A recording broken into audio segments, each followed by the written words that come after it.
สบายดีวันนี้อาจารย์จะมาสอนเกี่ยวกับการเขียนโค้ดเนาะ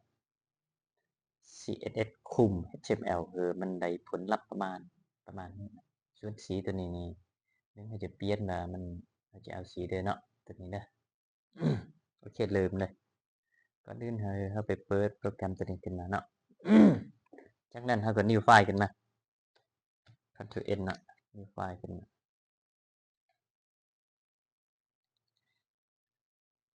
Ctrl N แล้วก็ตั้งชื่อไฟล์ตัวนี้ division over นะแล้วก็ backup change html enter เข้าไปไอ้พื้นสีแดงๆเข้าเมื่อกี้นะตัวนี้มัน division นะหรือว่าจะกำหนดได้เลยก็ได้ แต่ว่าอยู่ในวันนี้อาจารย์กำหนดเป็น division เนาะสมมติว่าเป็น division อันนี้ class ของมันเรากำหนดเป็นอันนี้โอเคหลังจากนั้นเราไปเขียนโค้ด css คุมตัวนี้เด้อ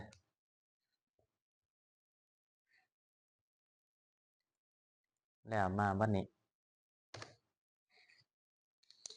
โค้ด CS นี่มันเขียนในแท็บสไตล์มันนะถ้าเราเขียนรวมกับไฟล์ HTML นะเขียนในนี้ตัวเตอเป็น dot เนาะตัวเตอเราประกาศเป็น class นะ dot ตัวนี้ dot class เตอนะแล้วเปิดปิดปีกานะวันนี้ถ้าอยากมัน padding เนาะมันเยอะอีกนิด padding สักประมาณ20 พิกเซลก็ได้แล้วก็ background color นี่เราจะเอาเป็นสี CF CFC นี่จะเอาเป็น CF น่าจะได้เนาะ FCF สีไปได้จ้ะกากาของมันเนาะเอาไปได้เอาความกว้างของมันก็คือมันตรงกับตูมกี่ลายเนาะความกว้างของมันคือประมาณ50 พิกเซล50 พิกเซลโอเคเดี๋ยวมันอยู่ขึงกลาง margin auto มันอยู่ขึงกลาง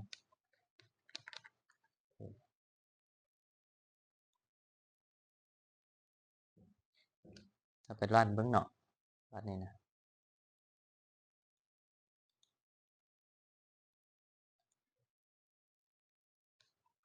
ไปเบิ้งทางนี้ก็ได้เนาะทางนี้ด้วยเนาะนี่มันจะขึ้นมาวันนี้นี่มันอยู่ขึงกลางนั่นนี่เนาะโอเคถ้าเป็นมันก็ได้แล้วหลังจากเราเมามันไป hover เนาะเมา hover ตัวนี้นะคลาสตัวเก่านี่แหละแต่บัดนี้เราไปเขียน2จำนึงแล้วพิมพ์คำว่า hover แล้วก็เปิดปิดปิกาเนาะแล้วมันเป็นแนวเด้อหลังจากเรา hover นะแบ็กกราวด์ของมันเนาะเป็นสีหยังเขาก็เป็นสีแดงเลยเนาะเป็น red เลยเนาะแต่ว่าจะเอาเป็นสีตัวนี้วะตัวนี้ก็ได้ shape โอเคนี่เห็นว่า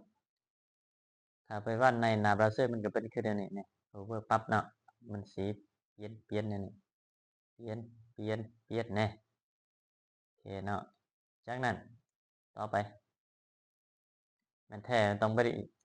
รันในเบราว์เซอร์ได้เว็บนะแต่ว่าโปรแกรมตัวนี้เราเบิ่งอยู่ในหน้าดีไซน์ตัวนี้ก็ได้เนาะ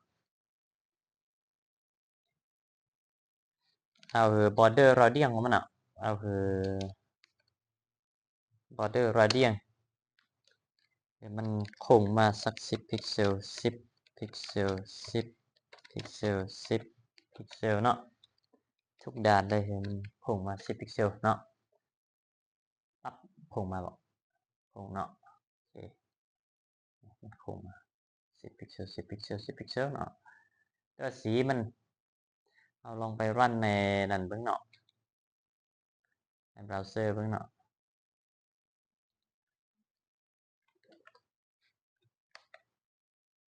รันในเบราว์เซอร์เบิ่งโอเคเนาะปั๊บแต่บัดนี้เคอร์เซอร์ของเราคือว่าบ่เฮ็ดงามเนาะปรับเคอร์เซอร์ของเรากัน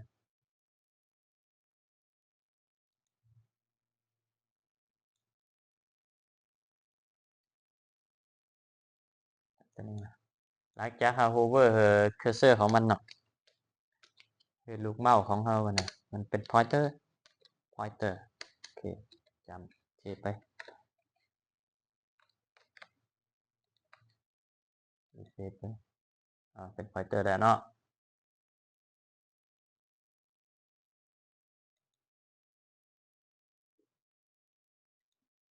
โอเคจบส่ำนี้